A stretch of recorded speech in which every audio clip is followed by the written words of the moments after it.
वासुदेवाय। ओम नमो भगवते वासुदेवाय। श्रीमद् भगवद गीता यथारूप अध्याय 5 कर्मयोग कृष्ण भावना भाविक कर्म श्लोक क्रमांक 2। श्री भगवान उवाच संन्यासः कर्मयोगः च निःश्रेयसकरौ उभौ तयोः तु कर्मसन्न्यासात् कर्मयोगः विशिष्यते। श्री भगवान उवाच संन्यास कर्मयोगश्च निःश्रेयसकरा भुवौ तयोस्तु कर्मसन्न्यास कर्मयोगो विशिष्यते। श्री भगवान उवाच संन्यास कर्मयोगश्च निःश्रेयसकरा भुवौ तयोस्तु कर्मसन्न्यासात् कर्मयोगो विशिष्यते। श्री भगवान उवाच श्री भगवान ने कहा संन्यासः कर्म का परित्याग कर्मयोगः निष्ठा युक्त कर्म च भी निःश्रेयसकरो मुक्ति पथ को ले जाने वाले उभौ दोनों तयोहो दोनों में से तू लेकिन कर्म संन्यासात् सकाम कर्मों के त्याग से कर्मयोगः निष्ठा युक्त कर्म विशिष्यते श्रेष्ठ है। अनुवाद एवं तात्पर्य कृष्ण कृपा मूर्ति भक्तिवेदांत स्वामी प्रभुपाद जी द्वारा अनुवाद। शिव भगवान ने उत्तर दिया मुक्ति के लिए तो कर्म का परित्याग तथा भक्तिमय कर्म दोनों ही उत्तम है, किंतु इन दोनों में से कर्म के परित्याग से भक्ति युक्त कर्म श्रेष्ठ है। तात्पर्य सकाम कर्म इंद्रिय तृप्ति में लगना ही भवबंधन का कारण है। जब तक मनुष्य शारीरिक सुख का स्तर बढ़ाने के उद्देश्य से कर्म करता रहता है तब तक वह विभिन्न प्रकार के शरीरों में देहांतरण करते हुए भवबंधन को बनाए रखता है। इसकी पुष्टि भागवत में 5वें स्कंद के 5वें अध्याय के 4 से लेकर 6 में इस प्रकार हुई है। नूनं प्रमत्त कुरुते विकर्म यत् इंद्रिय प्रीतय आपनोति न साधु मन्ये यत् आत्मनो यम असन्नपि क्लेश आसदेहः पराभवस्तावत् अबोध जाता यावन्न जिज्ञासत आत्मतत्त्वम् यावत् क्रियास्तावत् इदं मनो वै कर्मात्मकं येन शरीरबन्धः एवं मनः कर्मवशं प्रयुक्ते अविद्याम्यात्मपयुध्यमाने प्रीतिर्न यावन् मयि वासुदेवे न मुच्यते देह योगेन तावत्। लोग इंद्रिय तृप्ति के पीछे मत्त हैं। वे ये नहीं जानते कि उनका क्लेशों से युक्त यह शरीर उनके विगत सकाम कर्मों का फल है। यद्यपि यह शरीर नाशवान है किंतु यह नाना प्रकार के कष्ट देता रहता है। अतः इंद्रिय तृप्ति के लिए कर्म करना श्रेयस्कर नहीं है। जब तक मनुष्य अपने असली स्वरूप के विषय में जिज्ञासा नहीं करता उसका जीवन व्यर्थ रहता है, और जब तक वह अपने स्वरूप को नहीं जान लेता तब तक उसे इंद्रिय तृप्ति के लिए सकाम कर्म करना पड़ता है, और जब तक वह इंद्रिय तृप्ति की इस चेतना में फंसा रहता है तब तक उसका देहांतरण होता रहता है। भले उसका मन सकाम कर्मों में व्यस्त रहे और अज्ञान द्वारा प्रभावित हो, किंतु उसे वासुदेव की भक्ति के प्रति प्रेम उत्पन्न करना चाहिए। केवल तभी वह भव बंधन से छूटने का अवसर प्राप्त कर सकता है। अतः यह ज्ञान ही कि वह आत्मा है, शरीर नहीं, मुक्ति के लिए पर्याप्त नहीं। जीवात्मा के स्तर पर मनुष्य को कर्म करना होगा, अन्यथा भव बंधन से उबारने का कोई अन्य उपाय नहीं है। किंतु कृष्ण भावना भावित होकर कर्म करना सकाम कर्म नहीं है। पूर्ण ज्ञान से युक्त होकर किए गए कर्म वास्तविक ज्ञान को बढ़ाने वाले हैं। बिना कृष्ण भावना भावित के केवल कर्मों के परित्याग से बद्ध जीव का हृदय शुद्ध नहीं होता। जब तक हृदय शुद्ध नहीं होता तब तक सकाम कर्म करना पड़ेगा, परंतु कृष्ण भावना भावित कर्म कर्ता को स्वतः सकाम कर्म के फल से मुक्त बनाता है, जिसके कारण उसे भौतिक स्तर तक उतरना नहीं पड़ता। अतः कृष्ण भावना भावित कर्म संन्यास से सदा श्रेष्ठ होता है, क्योंकि संन्यास में नीचे गिरने की संभावना बनी रहती है। कृष्ण भावना मृत से रहित संन्यास अपूर्ण है, जैसा कि श्री रूप गोस्वामी भक्ति रसामृत सिंधु नामक पुस्तक में पुष्टि करते हैं। प्रापंचित कया बुद्ध्या हरि संबंधी वस्तुनः मुमुक्षुभि परित्यागो वैराग्यम फल्गु कथ्यते। जब मुक्तिकामी व्यक्ति श्री भगवान से संबंधित वस्तु को भौतिक समझकर उसका परित्याग कर देते हैं तो उसका संन्यास अपूर्ण कहलाता है। संन्यास तभी पूर्ण माना जाता है जब यह ज्ञात हो कि संसार की प्रत्येक वस्तु भगवान की है और कोई किसी भी वस्तु का स्वामित्व ग्रहण नहीं कर सकता। वस्तुतः मनुष्य को यह समझने का प्रयत्न करना चाहिए कि उसका अपना कुछ भी नहीं है, तो फिर संन्यास का प्रश्न ही कहाँ उठता है। जो व्यक्ति यह समझता है कि सारी संपत्ति कृष्ण की है, वह नित्य सन्यासी है। प्रत्येक वस्तु कृष्ण की है, अतः उसका उपयोग कृष्ण के लिए किया जाना चाहिए। कृष्ण भावना भावित होकर इस प्रकार का पूर्ण कार्य करना मायावादी सन्यासी के कृत्रिम वैराग्य से कहीं उत्तम है। ओम अज्ञानतिमिरन्दस्य ज्ञानाञ्जनशलाकया चक्षुरुन्मीलितं येन तस्मै श्रीगुरुवे नमः। श्रीचैतन्य मनोभीष्टं स्थापितं येन भूतले स्वयं रूपं तदाम्यहं ददाति स्वपदान्तिकं। देहं श्रीगुरो श्रीयुतपदकमलं श्रीगुरुर्वैष्णवांश्च श्रीरूपं साग्रजातं सहगणरघुनाथान्वितं तं सजीवं साद्वैतं सावधूतं परिजनसहितं कृष्णचैतन्यदेवं श्रीराधा कृष्णपादां सहगण ललिता श्रीविशाखान्वितांश्च। नामश्रेष्ठं मनमपि सच्चिपुत्रमत्तस्वरूपं रूपं तस्याग्रजं माधुरीं पृष्ठवतीं राधाकुण्डं गिरिवरमहो राधिका माधवाशां प्राप्तो यस्य प्रतिकृतया श्रीगुरुं तं नतोऽस्मि। जय श्री कृष्ण चैतन्य प्रभु नित्यानंद श्री अद्वैत गदाधर शिवासादि गौर भक्तवृंद। हरे कृष्णा कृष्णा कृष्णा हरे हरे, हरे राम राम राम हरे हरे। हरे कृष्णा। बहुत दिनों बाद फिर से हम एकत्रित हुए हैं, तो भगवद गीता की 5वें अध्याय की पद्धति सर चर्चा हम लोग कर रहे हैं। तो मैंने पिछली बार बताया था कि किस तरह से झूठा वैराग्य और सही वैराग्य क्या होता है, उसके बीच में भेद बताया था मैंने। अभी ये जो श्लोक है, आज का ये श्लोक है, इसमें भगवान श्री कृष्ण अर्जुन को बता रहे हैं कि जब हम कोई कार्य करते हैं तो उस कार्य करते हुए अनासक्त कैसे रहना है, इसका ज्ञान दे रहे हैं अर्जुन को ये श्लोक में। बहुत सारे लोग कार्य करते हैं, लेकिन कार्य करते करते हम लोग उस कार्य से आसक्त हो जाते हैं। तो उस कार्य से आसक्त कैसे नहीं होना है, उस चीज की चर्चा भगवान इस श्लोक में कर रहे हैं। तो ये जो श्लोक है ये भी बताता है कि जो भगवान के भक्त होते हैं वो संसार के अंदर कैसे डील करते हैं, व्यवहार कैसे करते हैं संसार के अंदर। एक जो सामान्य व्यक्ति है, कर्मी है, और एक जो भक्त है, उसके आचरण में और व्यवहार में जमीन आसमान का अंतर होता है। जिस तरह से सामान्य व्यक्ति संसार में कर्म करता है या कार्य करता है, जिस तरह से वो संसार के साथ अपने आप को बनाए रखता है, उसका अगर हम तुलना भक्त से करें तो भक्त का जीवन पूरा विपरीत होता है, वो सामान्य व्यक्ति की तरह नहीं होता है। तो वही चीज भगवान अर्जुन को यहाँ बता रहे हैं कि कैसे कार्य करना है। तो इसलिए हमने चर्चा की थी झूठा वैराग्य और सही वैराग्य।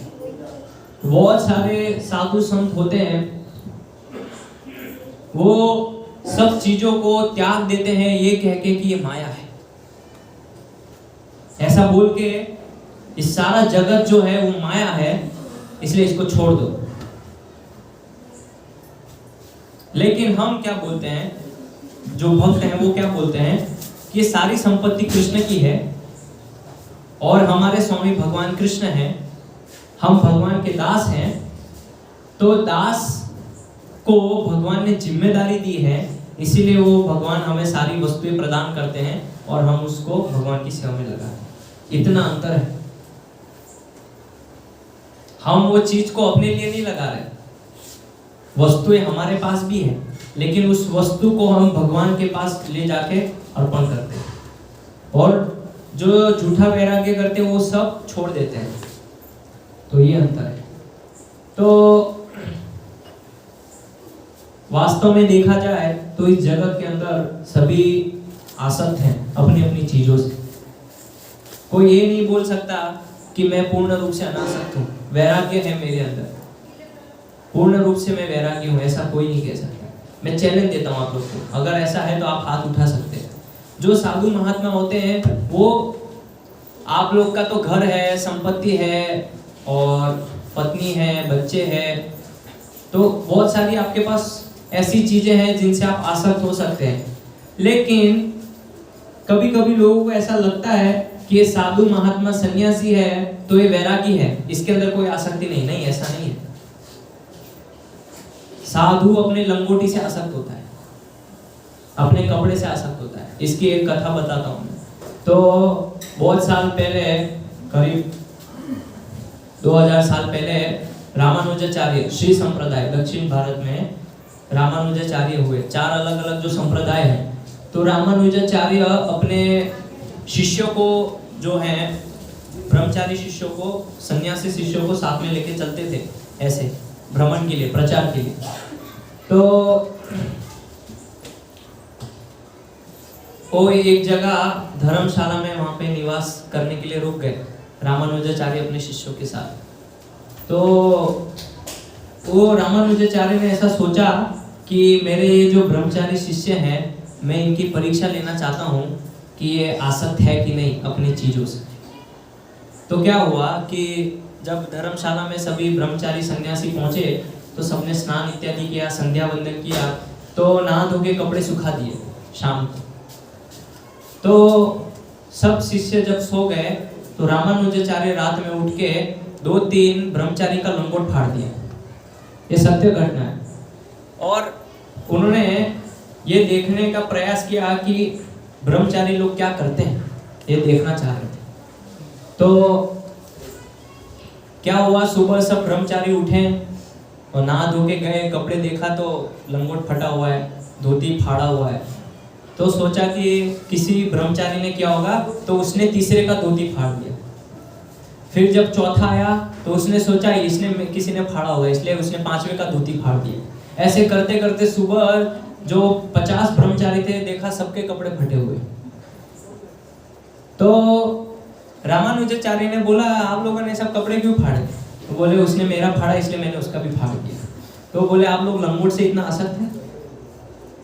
आप ब्रह्मचारी होके, सन्यासी होके मेरे साथ घूमते हो और लंगोट से आसक्त हो? तो इसीलिए ऐसा बाहरी दिखावे से कि ये साधु कपड़े नहीं पहनता है और घर बार से भाग गया है, इसीलिए इसके अंदर बहुत वैराग्य, नहीं, ये झूठा भी हो सकता है, झूठा वैराग्य हो सकता है, सही वैराग्य नहीं है। जैसे आपने बचपन में स्कूल के अंदर वो कथा सुनी होगी कि जो भेड़िया होता है उसके ऊपर कलर चढ़ जाता है, रंग चढ़ जाता है भूरे कलर का। वो अपने आप को ऐसा सोचता है कि मैं जंगल का राजा हूँ, लेकिन कुछ समय के बाद उसकी असलियत पता चलती है। जैसे अभी बहुत सारे ढोंगी गुरु की असलियत पता चल रही है ना। ऐसा देखने में लगता है कि ये लोग बहुत बड़े साधु हैं, संत हैं, वैरागी, लेकिन अभी जेल में सड़ रहे हैं। तो ये कपट है। इसलिए यहाँ पे बताया, हम तात्पर्य में प्रभुपाद जी बता रहे हैं कि जो व्यक्ति वास्तविक रूप से वैराग्य का प्रदर्शन नहीं करेगा, उसका कपट जो है वो बाहर आ जाएगा, आज नहीं तो कल। इसलिए हम झूठा वैराग्य का प्रदर्शन कभी भी नहीं कर सकते, नहीं तो हमारी स्थिति वो भेड़िए जैसी हो जाएगी। तो बहुत सारे शेरों ने उसके ऊपर आक्रमण कर दिया। ऐसे ये जो ढोंगी गुरु जो लोगों को ठग रहे हैं, कपट कर रहे हैं, अभी देख रहे हैं सब जनता उनके ऊपर टूट पड़ी है। क्यों? क्योंकि झूठा वैराग्य, झूठा ऐसा दिखाते हैं कि हम अनासक्त हैं, हमें संसार से कोई आसक्ति नहीं है। इसीलिए भगवान यहाँ पे बता रहे हैं कि कार्य करना बंद मत करो। सकाम कर्म जो है, लोग बोलते हैं कि कर्म करना बंद कर दो। इसलिए कई लोग बोलते हैं कि भक्ति में जब हम जाते हैं तो सब बंद कर देना चाहिए, नहीं तो उससे हम जगत में बन जाते हैं। जगत में बनते नहीं है। यहाँ पे भगवान अभी आगे बताएंगे कि जब हम कोई भी कार्य करते हैं तो उससे हमारे चित्त की, मन की और शरीर की शुद्धि होती है। इसलिए ये जो मन है, मन, इसलिए मन को नियंत्रित रखना बहुत आवश्यक है। तो यहाँ पे बताया, क्या बताया है कि लोग इंद्रिय तृप्ति के पीछे मत्त है। मत्त का मतलब क्या होता है? पागल। संस्कृत के अंदर 3 शब्दों का प्रयोग किया जाता है। जैसे भगवत गीता में आप 18वें अध्याय में पढ़ेंगे तो उसमें भगवान अर्जुन को बोलते हैं मैं आपको 3 प्रकार का ज्ञान का वर्णन करूंगा, गुह्य, गुह्यतम और गुह्यतर। ऐसे उसी प्रकार से क्या होता है? मत्त होता है, उन्मत्त होता है और प्रमत्त होता है। ये अलग अलग स्तर है पागलपन के। मत्त मतलब थोड़ा पागल, पागलपन की अभी शुरुआत हुई है। उन्मत्त मतलब कि पागलपन अब हद से ज्यादा बढ़ चुका है। और प्रमत्त मतलब कि उसका दिमाग घूम गया अभी पूर्ण रूप से। भूत पिशाच जब हावी हो जाता है हमारे मन के ऊपर, ऐसे वो हो गया। तो किसी भक्त ने मुझे पूछा कि मन की स्थिति क्या है, कैसे वो कार्य करता है। तो शास्त्र में श्रीमद् भागवतम में उसका उदाहरण दिया, मन कैसे कार्य करता है। तो आपने बंदर देखा है? बंदर सभी जानते होंगे बंदर क्या करता है। कभी बंदर को आपने समाधि में बैठे हुए देखा? ऐसे ध्यान लगा रहा है, एकदम शांत चित्त से बंदर बैठा हुआ है, देखा है कभी? वो बैठ ही नहीं सकता। तो हमारा मन जो है बंदर जैसा है, इधर जाएगा उधर, कुछ भी नहीं करेगा तो अपने आप कूदता रहेगा। ये डाली से वो डाली पे कूदेगा, ये पेड़ से वो पेड़ कूदेगा, नहीं तो अपने आप नीचे छलांग मारेगा। वो शांति से बैठ नहीं सकता है। ऐसा हमारा मन है। यहाँ पे खत्म नहीं हुआ है। फिर भागवतम में बताते एक तो हमारा मन बंदर जैसा है और उस बंदर ने ऊपर से शराब पी ली है। अब आप कल्पना कीजिए, जब पागल मन होता है वैसे ही वो पागल है, असभ्य है, जानवर है। अगर ऊपर से वो दारू पी ले, शराब पी ले तो क्या करेगा? और पागल होगा। इतना ही नहीं, भागवतम में और बताया, शराब तो पी है और नीचे से उसको बिच्छू डंक मार रहा है, तो क्या होगी उसकी हालत? कितना पागल होगा आप सोचिए। इधर उधर छटपटाएगा, क्या क्या करेगा वो। ऐसे हमारा मन है। एक तो पागल है, पूर्ण रूप से इस जगत के अंदर मन भटक रहा है, पागल है। और ऊपर से शराब पीते हैं, शराब पी के और मन पागल होता है, गालियां देते हैं, कुछ भी बकते रहते हैं। ऐसा लगता है कि मैं स्वर्ग में आ गया हूँ। दारू पीने के बाद सबको ऐसा लगता है स्वर्ग में आ गया, स्वर्ग की अनुभूति होने लगती है। ऐसा लगता है मैं और ये जगत है और कुछ है ही नहीं मेरे आसपास। उसको ऐसा लगता है मैं भगवान बन चुका हूँ। इसलिए दारू पिएगा तो रोड के सामने चला जाएगा, ट्रक के सामने खड़ा हो जाएगा। पागलपंती की हद करता है दारू पीने के बाद। तो मन तो नियंत्रित नहीं है। इसलिए यहाँ पे बोला है कि लोग जो है, तात्पर्य में प्रभुपाद जी बता रहे हैं कि इंद्रिय तृप्ति के पीछे मत्त है, पूर्ण रूप से पागल है। तो इसीलिए सकाम कर्म से श्रेष्ठ क्या बताया? भक्ति योग कर्म। इसीलिए इस अध्याय का नाम क्या है? कर्मयोग। कर्मयोग श्रेष्ठ है कि जो भी हम कर्म करते हैं उसको भगवान की सेवा में लगाना, वो तो है, लेकिन क्या बोला है? कृष्ण भावना भावित कर्म। इसीलिए इस अध्याय का नाम है कर्मयोग, कृष्ण भावना भावित कर्म। तीसरे अध्याय का नाम क्या था? कर्मयोग। बस ये अंतर है।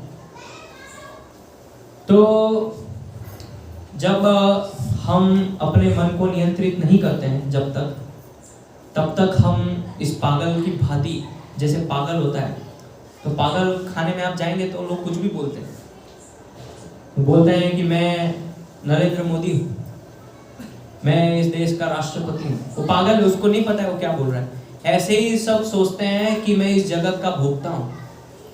जब मन पागल हो जाता है तो उसको लगता है इस जगत को भोगने वाला मैं हूँ, ये जगत की सारी चीजें मेरी है। ऐसी पागल जैसी बातें करता है। लेकिन क्या बोला है यहाँ पे कि सारी संपत्ति भगवान कृष्ण की है और उस संपत्ति को ना छोड़ के बल्कि उस संपत्ति को भगवान की सेवा में लगाना है। ये अंतर है। मायावादी जो सन्यासी होते हैं, जो वैरागी तथाकथित बाबा होते हैं, ये अंतर है बहुत। आप वृंदावन में जाएंगे तो आप खाली नाम पढ़ के, टाइटल पढ़ के आप आकर्षित हो जाएंगे। इतने बड़े बाबा, महामंडलेश्वर, 108 दिशा पीठाधीश्वर, ये वो लगाते हैं। अरे इतना बड़ा टाइटल है, आपको पता नहीं वो लोग क्या क्या करते हैं। एक बार मैं बरसाने में गया था, तो उधर रहने के लिए कुछ धर्मशाला ढूंढ रहा था। तो मैंने एक व्यक्ति से पूछा कि यहाँ रुकने के लिए कुछ है। तो व्यक्ति बोले यहाँ पे एक बाबा जी रहते हैं, बहुत तपस्वी है, कुछ खाते नहीं, कुछ पीते नहीं, पूरा दिन समाधि में बैठे रहते हैं। मैं बोला अच्छा ठीक है, उनके आश्रम में रुकते हैं। तो मैं गया उनके आश्रम में, तो देखा कि सही में कुछ नहीं खाते हैं, ध्यान में बैठे हुए, बड़ी दाढ़ी है और कपड़े भी ज़्यादा कुछ नहीं पहने हुए। तो मैं तो प्रभावित हुआ उनसे, तो मैंने उनको नमस्कार किया, प्रणाम किया। बाद में 1-2 दिन रहे और मैं चला गया उधर से। फिर कुछ महीनों के बाद मैं वापस गया उधर, फिर पूछा कि वो जो बाबा जी थे समाधि में बैठे थे, किधर गए वो, बहुत अच्छे तपस्वी महाराज थे। तो व्यक्ति ने मुझे बोला कि वो तो लड़की लेके भाग गए। मैंने बोला मैं तो खाली बाहरी उनको देख के इतना आकर्षित हो गया, प्रभावित हो गया, इतने बड़े तपस्वी, कुछ खा नहीं रहे, पी नहीं रहे। 2-3 महीने बाद आया, देखा तो लड़की लेके भाग गए। ऐसे होता है, वृंदावन में तो बहुत होता है। प्रेम मंदिर में जाएंगे तो सब प्रेम करने ही जाते उधर रात को, लड़के लड़की, कोई भगवान का दर्शन करने नहीं जाते हैं, क्योंकि मन पागल है ना, मन कुछ भी करवाता है हमसे और हम मन के पीछे पीछे चले जाते हैं। क्योंकि व्यक्ति को ये जो इंद्रियां हैं हमारी, इस इंद्रियों का विषय जब मिलता है तो बहुत खुश होता है, बहुत उसको आनंद मिलता है। और इस संसार के अंदर सबसे बड़ा आनंद, सबसे बड़ा आनंद शराब नहीं है, गुटखा भी नहीं है, चाय भी नहीं है, ये सब तो फीके हैं। सबसे बड़ा आनंद जो बताया गया है वो है स्पर्श। ये जो त्वचा है वो स्पर्श, जैसे ये हमारा त्वचा है, वही त्वचा अगर एक फूल को स्पर्श करती है तो सुख की अनुभूति होती है, लेकिन यही त्वचा अगर कांटे को स्पर्श करती है तो दुख मिलता है। त्वचा वही है। तो इस जगत के अंदर जो जीवात्माएं पीड़ित हैं, अलग अलग तरह से कष्ट भोग रहे हैं, वो क्या है, स्त्री पुरुष का स्पर्श। पुरुष को स्त्री का स्पर्श और स्त्री को पुरुष का स्पर्श बहुत अधिक आनंद देता है। ये सबसे बड़ा आनंद श्रीमद् भागवतम में बताया गया, और इसी आनंद की वजह से लोग जो है पीड़ित हैं। इसीलिए फिर पढ़ाई लिखाई करनी पड़ती है, ग्रेजुएशन करनी पड़ती है। क्यों इतना मेहनत क्यों करते हैं? इस जीवन के अंदर लोगों को केवल 3 चीज चाहिए और कुछ नहीं चाहिए, केवल 3 चीज। वो शास्त्र में बताया, वो 3 चीज क्या है?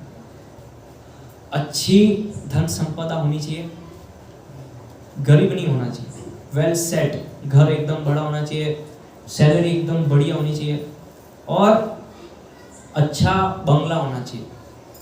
और अच्छा बंगला हो तो बंगले में रहने वाली अच्छी पत्नी होनी चाहिए, सुंदर, ब्यूटीफुल, सुंदर पत्नी। सभी यही चाहते हैं, 3 चीज, धनम, जन्म और सुंदरी। धन है तो फिर लोग चाहते हैं कि मुझे फॉलो करने वाले कोई हो, जो मुझे फॉलो करे, मेरी बात सुने, मैं जो बोलता हूँ वो ऐसा पालन करे, फॉलोवर्स चाहते हैं। और सुंदरी, सुंदर स्त्री की कामना करते हैं। तो इसीलिए ये जो इंद्रिय तृप्ति है, इस इंद्रिय तृप्ति के सबसे आनंददायक चीज बताई गई स्पर्श सुख, और इसी स्पर्श सुख को लोग जो है नियंत्रित नहीं करते, और इसकी वजह से जगत में लोग पीड़ित होते हैं अलग अलग तरह से। तो इसीलिए कोई भी बचा नहीं है जब तक मन को नियंत्रित नहीं करेंगे। कोई भी ये विश्वास नहीं करना चाहिए कि मैंने मन को नियंत्रित कर लिया है। जिस दिन आपने ऐसा विश्वास कर लिया, आप धोखे में हैं, आप अपने आप के साथ धोखा कर रहे हैं। श्रीमद् भागवतम में बताया गया है कि मन जो है वो बड़े से बड़े महान संत वैष्णव को भी धोखा दे सकता है, कभी विश्वास नहीं करना चाहिए। इसका उदाहरण आपको पता है क्या है? शिव जी। अब आप कहेंगे शिव जी तो महान वैष्णव है, मैं बताता हूँ कथा। तो जब समुद्र मंथन हुआ तो उसमें से अलग अलग चीजें निकली, है ना। घोड़ा निकला, ऐरावत हाथी निकला, और लक्ष्मी जी प्रकट हुई, धन्वंतरी निकली, और फिर अंत में जो है अमृत का कलश निकला। तो अमृत का कलश जब निकला उस समय आपको पता है कि असुर और जो देवता लोग थे वो लड़ाई करने लगे कि कौन अमृत पिएगा। तो लड़ाई जब कर रहे थे तो भगवान ने मोहिनी अवतार रूप धारण किया, सुंदर स्त्री का रूप, एकदम सुंदर स्त्री कि कोई भी देख के आकर्षित हो गया। तो मोहिनी मूर्ति ने बोला कि आप एक काम कीजिए, दोनों अलग अलग जगह बैठ जाइए, मेरे हाथों से मैं आप सभी को अमृत दूंगी। अमृत आपको चाहिए, मैं मेरे हाथ से दूंगी। तो सबने सोचा इतनी सुंदर स्त्री है, अप्सरा जैसी लग रही है, तो बोल रही है तो सत्य होगा। तो एक तरफ देवता और एक तरफ असुर बैठ गए अमृत लेने के लिए। तो उन्होंने अमृत देना चालू किया, लेकिन उसमें से दो जो असुर थे वो बहुत इंटेलिजेंट थे, बहुत बुद्धिमान थे, राहु और केतु। उनको पता चल गया कि भगवान की कोई चालाकी है इसमें, तो वो जाके देवता के उसमें बैठ गया।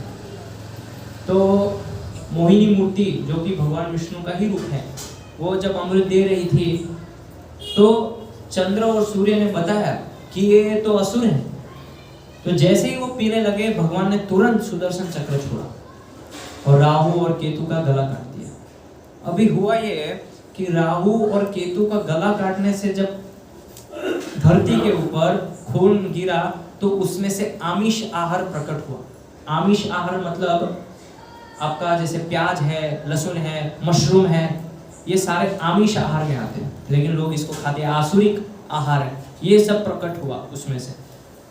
और चूंकि बीच में सूर्य और चंद्र थे और उन्होंने भगवान को बोला, इसीलिए हम देखते हैं कि चंद्र ग्रहण लगता है, सूर्य ग्रहण लगता है, राहु और केतु जो है हावी हो जाते हैं सूर्य और चंद्र पे। तो ये सारे वृत्तांत के अंदर शिवजी मौजूद नहीं थे, वहां पे शिवजी उपस्थित नहीं थे। शिवजी ने हलाहल विष लेके वो अपने धाम कैलाश में चले गए थे, उनका कार्य केवल उतना ही था। शिवजी क्योंकि महान वैष्णव है इसलिए वो अमृत ये सबके पीछे पागल नहीं होते। उन्होंने सोचा ठीक है देवताओं को चाहिए पीने दो। उन्होंने देखिए देवता और असुर के कल्याण के लिए हलाहल विष को पी लिया। मतलब ये होता है भक्त का लक्षण कि दूसरों के कल्याण के लिए हम खुद भी कष्ट उठाने के लिए तैयार हैं। तो शिवजी ने वो पिया, लेकिन वो जो है मोहिनी मूर्ति जो रूप भगवान का था वो देखने से वंचित हो गए। तो शिवजी ने बोला भगवान से कि आपने इन सभी को मोहिनी अवतार धारण करवाया, लेकिन मैं तो वंचित रह गया, अभी आपको फिर से मोहिनी रूप धारण करना पड़ेगा मेरे लिए। भगवान ने बोला नहीं, मैं तो एक ही बार अवतार लेता हूँ, बार बार थोड़ी ना। ऐसे आप कोई बोलेगा आज कर लो, फिर तीसरा बोलेगा आज ये रूप धारण, ऐसे थोड़ी होता है। तो शिवजी ने बहुत निवेदन किया केवल मेरे लिए एक बार बस। भगवान बोल रहे आप वैसे ही महान वैष्णव हैं, क्यों आप अपनी बेइज्जती करवाना चाहते हैं? मैं मोहिनी मूर्ति धारण करूंगी, रूप लूंगी तो क्या होगा कि आप मन जो है विचलित हो जाएगा, इसलिए रहने देते। शिवजी बोले नहीं, आप एक बार लेके तो देखिए। भगवान ने बोला ठीक है, आप इतना जिद करते हैं, लेकिन वो वाला मोहिनी अवतार नहीं जो असुरों को दिखाया था, मैं आपके लिए स्पेशल अलग वैरायटी का मोहिनी रूप धारण करूंगा। तो जब भगवान ने मोहिनी मूर्ति रूप जैसे ही धारण किया, शिव जी का मन विचलित हुआ और वो उनके पीछे भागने लगे। सोचिए इतने महान वैष्णव क्या बोल रहे थे वो भगवान से कि मैं कोई समस्या नहीं होगी, मैं बस आपका दर्शन करूंगा, देखूंगा। लेकिन जैसे ही भगवान ने मोहिनी अवतार रूप धारण किया, उनके पीछे दौड़ने लगे, भागने लगे। फिर मोहिनी रूप मूर्ति जो है भाग रही है। शिव जी पीछे पीछे दौड़ रहे हैं और सभी जो उनके उपासक है वो देख रहे हैं कि ये शिव जी इतने महान उपासक, इतने महान वैष्णव मोहिनी मूर्ति के पीछे भाग रहे हैं जो अपने मन को नियंत्रित करते हैं। और श्रीमद् भागवतम के 9वें स्कंद में ये वर्णन आता है कि जब शिव जी भाग रहे थे तो उस समय उनका वीर्य स्खलन हो गया, नीचे वीर्य गिर गया, इतनी बुरी हालत हो गई थी शिव जी की। तो शिव जी जैसे महान वैष्णव को अगर मन धोखा दे सकता है, तो हम तो इस संसार के शुद्ध क्षुद्र और तुच्छ जीव हैं, हम कैसे अपने मन पे विश्वास कर सकते? इसीलिए कभी भी मन की मनमानी नहीं करनी चाहिए। सौबरी मुनि महान वैष्णव है, कोई ये नहीं कह सकता कि वो वैष्णव नहीं है। सौबरी मुनि महान वैष्णव है, लेकिन उन्होंने क्या किया, उन्होंने मछली को बचाने के लिए मन की मनमानी करके गरुड़ जी का अपराध किया, और अपराध के परिणाम स्वरूप क्या हुआ, जो वो तपस्या कर रहे थे वो तपस्या भंग करके राजा मानधाता की 50 कन्याओं से विवाह कर लिया। अजामिल ब्राह्मण था, लेकिन उसने अपने मन पे विश्वास करके शूद्र और शूद्राणी को दर्शन किया, और फिर उनका मन जो है विचलित हो गया, और फिर क्या किया उन्होंने, चोरी डकैती डाकू बन गए, वेश्या को घर में लेके आ गए। तो ये सारे अच्छे उदाहरण हैं श्रीमद् भागवतम में, ऐसा नहीं कि ये गंदे चरित्र वाले, इनका चरित्र बहुत महान है। रावण, सब लोग रावण की बहुत उपासना करते हैं, है कुछ लोग जो रावण को बहुत मानते हैं, नो डाउट रावण बहुत ही विद्वान ज्ञानी व्यक्ति है। तो रावण ने, हम देखते हैं शिव जी को प्रसन्न करने के लिए उन्होंने शिव तांडव स्तोत्र की रचना की, वो शिव जी को प्रसन्न किया, लेकिन अगर वो अपने मन को नियंत्रित करते तो वो भी विभीषण की तरह अच्छा जीवन व्यतीत कर सकते थे, लेकिन नहीं, उन्होंने मन की मनमानी की। तो जब जब हम अपने मन की मनमानी करेंगे, उससे कष्ट केवल हमें और हमें ही मिलेगा और किसी को। इसलिए जब भी आप कष्ट में होते हैं तो कभी भी दूसरों को दोष मत दीजिए, दोष हमेशा अपने आप को दीजिए, खुद को दीजिए, क्योंकि आपने खुद ने आपकी मनमानी करी है। तो इसीलिए यहाँ पे बताते हैं कि लोग जो है इंद्रिय तृप्ति के पीछे मत है, पागल है। और जब हाथी पागल हो जाता है, और पागल हाथी को अगर खेत में छोड़ दिया जाए, बगीचे में छोड़ दिया जाए, तो सब कुछ तहस नहस कर देता है। ऐसे ही जब हमारा मन जब पागल हो जाता है, एक अच्छा उदाहरण देता हूँ मैं आपको कि एक पागल मन, एक अनियंत्रित मन किस तरह से कार्य करता है। तो जैसे मान लीजिए एक लड़का है और एक लड़की से प्रेम विवाह करता है, माता पिता से आज्ञा से नहीं करता है, तो लड़की से प्रेम विवाह किया और कुछ समय अच्छा चला, लेकिन बाद में पता चला कि लड़की को अच्छा नहीं लगा, डाइवोर्स हो गया, तलाक हो गया। अभी तलाक हो गया, मन की बात सुनी उसने, मन ने बोला कि वो लड़की से ही शादी करनी है, इसलिए लव मैरिज की, माता पिता से विरुद्ध जाके उसने बात सुनी मन की। लेकिन अभी लड़की ने डाइवोर्स दिया, तलाक दिया, कोर्ट कचहरी में गया, पैसे बर्बाद हो गए, उसको करियर बनाना था वो वेस्ट हो गया, उसको पैसा कमाना था वेस्ट हो गया। अगर बाई चांस बच्चा हुआ है तो उसका भविष्य खतरे में है। मतलब एक मन की बात सुनने से कितना उसको कष्ट उठाना पड़ा, आप सोचिए। वो छोटी सी बात थी कि लव मैरिज कर लेते, मन की बात सुनी और इधर इतना सारा प्रॉब्लम। तो जब जब हम अपने मन की बात सुनते हैं, हमें उस एक चीज के पीछे तो अच्छा लगता है कि मैंने मन की बात सुन ली, लेकिन उसके पीछे जो दुख आते हैं, उसके पीछे जो समस्याएं आती हैं, उसके पीछे जो अलग अलग परिस्थितियों से हम गुजरते हैं, तो फिर हम दोष किसी और को देते हैं।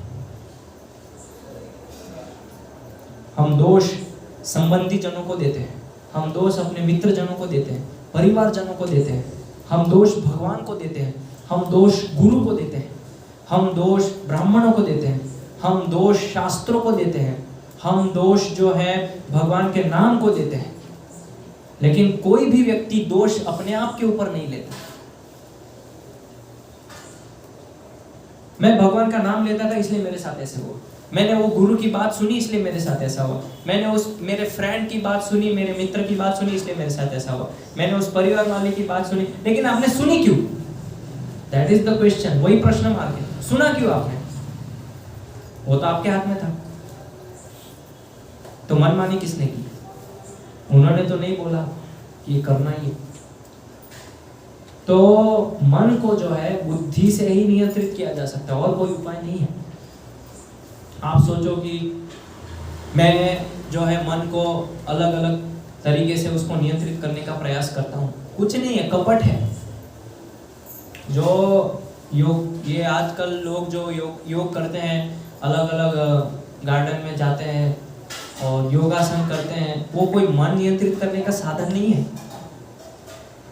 वो साधन नहीं है कलयुग के लिए, वो तो केवल शरीर को फिट रखने का साधन है। मन को नियंत्रित करने के लिए कोई विषय चाहिए, कोई चाहिए जिसमें वो अपने मन को लगा सके। तो मन को या तो माया में लगाएंगे या फिर कृष्ण भगवान में लगाएंगे। इसलिए लोग बोलते हैं ना, इसका मन रम चुका है भगवान में। लेकिन कोई ये बोलता है ये संसार में रम चुका है, नहीं, क्योंकि ऑलरेडी पहले से सब लोग रमे हुए हैं संसार में। लेकिन जैसे ही वो भगवान की भक्ति करता है, लोग बोलते हैं रम गया है भगवान। तो भाई रम गए तो गलत क्या है? आप संसार में रमे हैं, हम कृष्ण में रमे हैं, तो गलत क्या है? तो मन को रमाने के लिए, मन को लगाने के लिए कुछ चाहिए, कोई चाहिए हमें। या तो मन को हम अपने पत्नी में लगाएंगे, या तो मन को हम अपने बच्चे में लगाएं। तो क्यों ना हम अपने मन को कृष्ण में लगाएं? यही तो सबसे सरलतम विधि है। यही तो भगवान भगवद गीता में अर्जुन को यही बता है कि कार्य करना है, कार्य को छोड़ना नहीं है। वो लोग बोलते हैं कि भक्ति करते हैं तो कार्य को छोड़ना है, नहीं, कार्य को छोड़ना है मतलब क्या है? वो झूठा वैराग्य है। कोई भी अगर आपको ऐसा बोलता है कि कार्य छोड़ दो, भक्ति करना है पहले ये छोड़ दो, गलत। हाँ, शास्त्र के अनुसार अगर छोड़ने को बोल रहा है तो सही है। जैसे हम बोलते हैं 4 नियम का पालन, ये शास्त्र में दिया है, ये कोई मेरे मन से नहीं है। लेकिन कोई भी शास्त्र में ऐसा नहीं बोला है कि घर बार छोड़ दो, पत्नी छोड़ दो, बच्चे छोड़ दो, संसार को छोड़ दो, ऐसा कहीं पे नहीं बोला है, कोई शास्त्र नहीं। यही तो अर्जुन बोल रहे हैं कि मैं छोड़ के चला जाऊं। वही तो भगवान बार बार समझा रहे, मत छोड़ो, मत छोड़ो, कार्य करो, लेकिन कार्य करते हुए मुझे याद करो, आपके मन को मेरे में लगाओ। यही सिखा रहे भगवान बस, और भगवद गीता में और कुछ नहीं है। आप सोचेंगे इसमें 18 अध्याय दे दिए हैं, इस 18 अध्याय में क्या बोला है? यही बोला है भगवान ने, बस कैसे भी करके कार्य करो, मन मेरे में लगाओ, बस। यही चीज अर्जुन को समझ में नहीं आ रही। सोचिए, 18 अध्याय तक समझ में नहीं आ रहा है। फिर आप बोलते हैं भगवद गीता पढ़ने की जरूरत क्या है? आपने बता दिया महाराज जी, बस हो गया, भगवद गीता बंद, अब कोई कल से भगवद गीता नहीं पढ़ेगा, अब जो है शुक्रवार प्रोग्राम बंद कर देते हैं। आपने बता दिया ना सारा, ठीक है, अब कल से काम करते हैं, भगवान के अंदर मन लगा देते हैं, हो गया, बस खत्म। अगर इतना आसान होता तो भगवान इतना 18 अध्याय क्यों बोलते अर्जुन? 45 मिनट लगे थे भगवान को समझाते समझाते। हमको तो 3 साल हो गए यहाँ प्रोग्राम करते हैं। किसका मन रम गया है बताइए? तो फिर कैसे 7 दिन के अंदर, भागवत सप्ताह के अंदर लोगों के मन रम जाएंगे बताइए? संभव ही नहीं है। तो क्या है? वो कपट है, लेकिन लोगों को पता नहीं चलता है। तो लोगों को लगता है कि ये साधु जो है मुझे जैसा चाहिए ऐसा बता रहे, कितने बढ़िया साधु हैं, इनके जैसे साधु तो कहीं नहीं। वो साधु तो कुछ भी बोलते रहते, मुझे पसंद ही नहीं उनकी वाणी। आपके हिसाब से बोलेंगे तो हम आपके साथ कपट कर रहे हैं, क्योंकि आपको ऐसा चाहिए, आपको जैसा चाहिए ऐसा हम क्यों बोलेंगे? साधु कभी किसी के साथ धोखा नहीं करता है, चीटिंग नहीं करता है। जो ऐसा कर रहा है मतलब वो धोखेबाज है, वो गुरु नहीं है। अगर अर्जुन बोल रहा है कि भगवान मैं छोड़ के चला जाता हूं, युद्ध छोड़ के, तो कृष्ण भी बोल सकते ठीक है चले जाओ, लेकिन नहीं, भगवान ने क्या बोला? युद्ध करो। अर्जुन को अच्छा नहीं लग रहा था युद्ध। तो गुरु और साधु ऐसे वाक्य बोलेंगे, ऐसे शब्द बोलेंगे जो आपको सुनने में कड़वे लगेंगे, कटु लगेंगे, क्या बोल रहे हैं, लेकिन वास्तव में ये भगवान की वाणी है। सत्य कभी भी किसी को सुनने के लिए अच्छा नहीं लगता है। अगर मैं ऐसा प्रचार कर दूं कल से, आप मांस खाइए, अंडे खाइए, हरे कृष्ण 16 माला जप कीजिए, जाइए फूल छूटे आपको, अब ये भीड़ लग जाएगी इधर, ये हॉल छोटा पड़ जाएगा, लेकिन क्या है उसका कोई मतलब है? वो धोखा है आप लोगों के साथ। मैं खुद अपने आप को धोखा दे रहा हूं और आपको भी धोखा दे रहा हूं, चीटिंग है। तो ऐसे लोगों से सावधान रहना चाहिए जो कपट करते हैं। इसलिए कभी भी बाहरी दिखावे से, कितने फॉलोअर्स हैं, कभी कभी लोग जो है फॉलोअर देख के आकर्षित हो जाते हैं।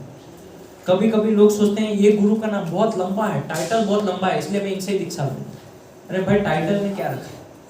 ये गुरु का टाइटल बहुत छोटा है, इनके फॉलोअर ज्यादा है, इसलिए इनसे दीक्षा लेंगे। नहीं, गुरु बनाना कोई फैशन नहीं है। गुरु वो होता है जो शिष्य को सत और असत क्या है उसमें भेद करवाता है, माया क्या है और भगवान क्या है उसमें भेद करवाता है। वो है गुरु का कार्य। ऐसा कार्य कौन कर रहा है आज बताइए? सब यही बोलते हैं हमारी ये गौशाला है, इसमें थोड़ा दान दे दीजिए।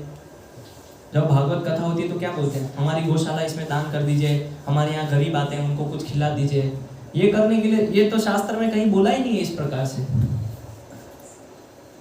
कहीं पे नहीं बोला है। भगवान ने पूरी गीता में ऐसा कहीं बोला है? पूरी गीता में अगर आपने पढ़ा हो तो बताइए, भगवान ने कहीं बोला हो अर्जुन को एक काम करो, ठीक है आप जो है अभी कुरुक्षेत्र में सब भूखे मर रहे हैं, आप सबको प्रसाद खिला दो, या ये सब जो जानवर है इनको चारा खिला दो। भगवान ने बोला आपका स्वधर्म पालन करो, और ये स्वधर्म की शिक्षा जो है कोई नहीं देता है आजकल, क्योंकि सामने वाले को भी तो अपना धंधा चलाना है। अगर मैं ये सामने वाला ऐसी सब चीजें बोलेगा तो कौन आएगा उसके पास, कौन पैसे देगा, जेब कैसे भरेगी, जेब गरम कैसे होगी, लोग कैसे आएंगे, फॉलोअर कैसे बढ़ेंगे? फॉलोअर बढ़ाना हमारा उद्देश्य नहीं है। श्रील प्रभुपाद जी के गुरु भक्ति सिद्धांत महाराज बोलते थे हमें हजारों सैकड़ों तारों की जरूरत नहीं है, अगर एक चंद्रमा भी है, आप में से कल एक भक्त भी अगर बन गया, शुद्ध भक्त, हमारा प्रचार सफल है। हम नहीं चाहते कि आप सभी के सभी भक्त बने, नहीं है, कोई जरूरी नहीं है, केवल एक भी भक्त बन गया, अच्छा शुद्ध भक्त भगवान का, हमारा प्रचार सार्थक है। क्यों? क्योंकि वो एक जीवात्मा भगवान के पास जाएगा। तो ये अंतर है बाहर के सत्संग में और जो भगवत गीता का यथारूप जो सत्संग है, इसमें ये अंतर है, जमीन आसमान का अंतर है। आप जाएंगे तो भेद कर पाएंगे, अपने आप पता चलेगा आपको कितना अंतर है। तो मेरी बात सुनने में आप लोग को बुरा भी लग सकता है, कड़वा भी लग सकता है, लेकिन मेरा कार्य है भगवत गीता के अनुसार आपको बताना, सही शिक्षा देना। आप लोग की इच्छा है, आप स्वीकार करना चाहे, यस यू आर वेलकम, सभी का स्वागत है। नहीं ठीक है, घर में रहिए, टीवी देखिए, मौज कीजिए, पूरा भगवान ने पूरा छूट दिया हुआ है सबको, कोई जबरदस्ती नहीं है किसी के साथ। भगवान ने भी भगवत गीता बोलने के बाद अर्जुन के ऊपर छोड़ दिया, मैंने बता दिया अब आपकी इच्छा, जो आपको करना है, यथेच्छसि तथा कुरु, जो आपकी इच्छा है वो करो, बस खत्म। तो जब हम अपने आप को अनासक्ति के परिस्थिति में नहीं डालेंगे, तब तक हमें पता नहीं चलेगा कि हमारी भगवान के ऊपर श्रद्धा कितनी है, कितना विश्वास है। इसलिए कभी कभी भगवान क्या करते हैं कि ऐसी परिस्थिति बना देते हैं भक्तों के जीवन में, वो श्रद्धा और विश्वास की परीक्षा लेने के लिए। ध्रुव महाराज क्यों उन्होंने ऐसी परिस्थिति बनाई? वो उनका विश्वास देखना चाह रहे थे, श्रद्धा देखना चाह रहे थे। प्रहलाद महाराज क्यों उन्होंने ऐसी परिस्थिति उनके जीवन में बनाई? वो देखना चाह रहे थे कि इसका विश्वास मेरे में कितना है, कितना ये अनासक्त है इस जगत से, इस भौतिक जगत से। उनको पिता से कोई आसक्ति थी नहीं, प्रहलाद महाराज कोई आसक्ति नहीं। बोले इतने बड़े असुर हैं, कोई बात नहीं, लेकिन क्या बोला उन्होंने, भगवान आपने मार दिया ठीक है, लेकिन इनका उद्धार कीजिए, बस यही मैं चाहता हूँ। उनको आसक्ति नहीं थी पिताजी से। 5 पांडव, द्रौपदी, वो तो भगवान के साथ रहते थे। क्यों भगवान ने ऐसी परिस्थिति डाली? भगवान देखना चाहते थे कि इनका विश्वास कितना है मेरे ऊपर। तो जब हमारे जीवन में ऐसी परिस्थितियां उत्पन्न होती हैं तो हमें भगवान का धन्यवाद देना चाहिए कि भगवान मैं तो चीज़ों को नहीं छोड़ पा रहा था, पकड़ के रखा था चीज़ों को अपने आप से। तो आप देखिए, जब हम कोई रस्सी खींचते हैं, रस्सी को जोर से खींचते हैं तो क्या होता है, घाव हमारे हाथ में आता है। लेकिन जैसे ही रस्सी को छोड़ देते हैं, कोई दुख मिलता है, पीड़ा होता है। लेकिन जितना हम चीज़ों को अपने पास खींचेंगे, पकड़ के रखेंगे, उतना ही वो आपको पीड़ा देगा, उतना ही वो आपको कष्ट देगा। लेकिन जैसे हम रस्सी को छोड़ देते हैं, हाथ खुले हो जाते हैं, कोई पीड़ा कोई कष्ट नहीं होता। तो ऐसे ही चीजों को छोड़ना सीखिए, अनासक्ति। अगर आप चीजों को नहीं छोड़ेंगे, अनासक्त नहीं होंगे, तो भगवान आपके जीवन में ऐसी परिस्थिति लाएंगे जिससे आपको वो छोड़ना ही होगा। और इसका एक सबसे बड़ा उदाहरण है मृत्यु। कोई भी अपने परिवार से छोड़ना नहीं चाहता है, लेकिन भगवान मृत्यु लाते हैं कि एक ना एक दिन इनको अनासक्त होना ही पड़ेगा। तो बहुत गहरा विज्ञान है। तो एक कथा और बताता हूँ। एक दक्षिण भारत में एक आलवार थे, जैसे यहाँ पे हम लोग साधु महात्मा संत बोलते हैं, उनकी भाषा में वो लोग आलवार बोलते हैं। आलवार मतलब जो भगवान के गुणगान करते रहते हैं, भजन गाते रहते हैं। तो ऐसे ही वो महान संत थे। तो क्या हुआ कि वो अपने कपड़ों से, चीज़ों से बहुत आसक्त थे, साधु थे। तो क्या हुआ, बहुत तेज आंधी आई, तूफान आया। तो क्या हो गया, उनका जो फटा हुआ कंबल था वो उड़ गया। तो जैसे ही वो फटा हुआ कंबल उड़ गया, तो उन्होंने भगवान को धन्यवाद दिया कि भगवान, मैं सोच रहा था कि ये कंबल मुझे बचाएगा, लेकिन अब ये कंबल उड़ गया है तो मैं पूर्ण रूप से आपके ऊपर आश्रित हूँ। अब मैं आपके ऊपर निर्भर हूँ। लेकिन जब तक ये कंबल मेरे पास था, मैं सोच रहा था कि ठंड से मुझे बचाएगा, ये थोड़ा फटा हुआ, इसको सिल देता हूँ। तो आपने ये आंधी तूफान लाके मेरे ऊपर बहुत बड़ी कृपा कर दी। अब आपने इसको ले लिया है, आपका धन्यवाद। फिर कुछ समय के बाद तेज बारिश हुई, बहुत तेज बारिश, तूफान चल रहा है, बारिश। उनकी जो धोती थी, लंगोटी थी, वो भी उड़ गई। तो उन्होंने भगवान का धन्यवाद दिया, भगवान आपका बहुत बहुत धन्यवाद। मैं ये धोती से बहुत आसक्त था और अपनी मान मर्यादा प्रतिष्ठा के लिए बहुत मैं जागरूक था, लेकिन अब मुझे कोई चिंता नहीं है, क्योंकि अब आपने धोती ले ली है। तो अब आपके ऊपर है, मेरी मान प्रतिष्ठा मर्यादा जो है वो आपके ऊपर है। मैं आपके चरणों में समर्पित, अब आप जैसा रखना चाहें। ऐसा वो प्रार्थना करते हैं भगवान से। लेकिन अगर हमारे ऊपर आ जाए तो हम तो ये माला बंद कर देंगे, भगवद गीता सब छोड़ देंगे। श्रील प्रभुपाद जी जब अमेरिका गए, तो अमेरिका जाने से पहले उनका बहुत बड़ा एक मेडिकल स्टोर था। तो मेडिकल स्टोर में वो प्रभुपाद जी कार्य करते थे। तो उनके मेडिकल स्टोर में चोरी हो गई और कुछ समय के बाद उनके दुकान में आग लग गई। तो प्रभुपाद जी ने बोला, ये बहुत अच्छा अवसर है, अभी मैं जो है संन्यास ले लेता हूँ, क्योंकि सब भगवान ने करवाया। मेरी दुकान जला दी, चोरी हो गई, तो मैं, और देखिए जब भगवान ने ऐसा किया, उनकी दुकान जलाई, और उन्होंने जब संन्यास लिया, पूरे विश्व में उन्होंने परिवर्तन कर दिया, केवल एक व्यक्ति ने। अगर भगवान ऐसा नहीं करते तो ना ही वो कभी संन्यास ले पाते, और ना ही कभी वो विदेश जाते, और ना ही कभी हिप्पियों को भक्त बना पाते, और ना ही ये भगवद गीता आज हमारे हाथ में होती। केवल वो एक परिस्थिति की वजह से कि भगवान ने उनकी दुकान को जला दिया, कुछ कारणवश, जो भी कारण रहा हो, और उस कारण की वजह से उन्होंने संन्यास लिया। और आज हम देखते हैं कि आज हम लोग सब यहाँ बैठे हुए।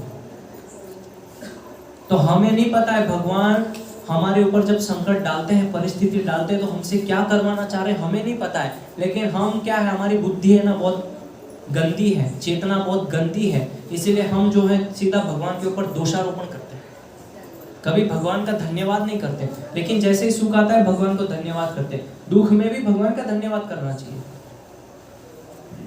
कि उस दुख के पीछे कुछ भगवान का आशय होगा, कुछ हेतु होगा। वो जाने समझे बिना भगवान को गाली देते हैं लोग। तो ये इतना बड़ा अंतर है। इसीलिए कभी भी जो है हमारी चीज़ों से आसक्त नहीं होना चाहिए, और ज़्यादा पकड़ के नहीं रखना चाहिए चीज़ों को, खींच के अपनी तरफ। वो आपको मरते समय उतना ही कष्ट और पीड़ा देगा जितना आप चीज़ों को संग्रहित करेंगे अपने पास। इसलिए